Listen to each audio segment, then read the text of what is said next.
таңғы ас ішпесеңіз не болады деп ойлайсыз? Көпшілік таңғы ас күннің ең маңызды тамағы дейді. Бірақ соңғы ғылыми зерттеулер таңғы астан бас тарту денсаулыққа тосын әсер ететінін дәлелдеп отыр. Бұл жай ғана арықтау тәсілі емес, бұл сіздің жасушаларыңызды жасартатын құпияның бірі болуы мүмкін. Интермиттенттік ораза. Интермиттенттік ораза дегеніміз белгілі бір уақыт аралығында тамақ ішпеу. Ең көп таралған түрі 16-8 әдісі.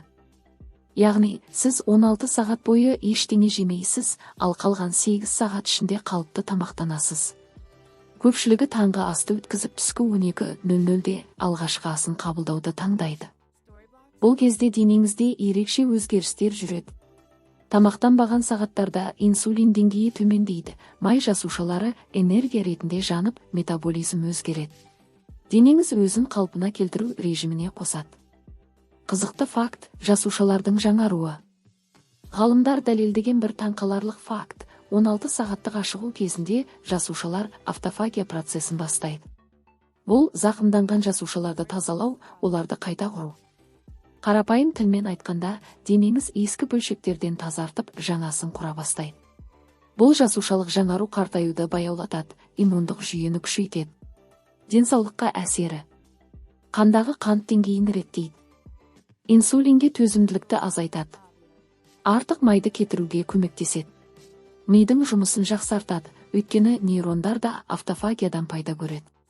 Көптеген адамдар таңғы ас ішпегенде өздерін әлсіз сезінеміз деп ойлайды. Бірақ біраз уақыттан кейін дене бейімделеді. Сізде керісінше жеңілдік, ойдың айқындығы, энергия артады. Көп жылдар бойы таңғы ас ең маңызды ас деп айтылып келді. Бірақ ол ереже барлық адамға жарамайды. Әрине, балалар мен жасөспірімдерге дұрыс таңғы ас пайдалы, бірақ ересектер үшін таңғы ас ішпеу кейде керісінше тиімді. Қорытынды. Таңғы асты өткізіп денеге тынығуға уақыт беру, бұл зиян емес, қайта пайдалы болуы мүмкін. Әрине, бәрін бірден емес, ақырын бастау керек. Алғашқы күндері қиын болуы мүмкін, бірақ кейін денеңіз үйреніп, өзіңізді жақсы сезінесіз. Сонымен таңғы ас ішпеу сіздің ұзақ өмір сүруіңіздің құпиясы болуы мүмкін. Егер осы ақпарат сізді таңғалдырса, арнаға жазылып лайк басыңыз. Себебі біз алда денсаулық туралы әлі талай қызықты құпияны ашамыз.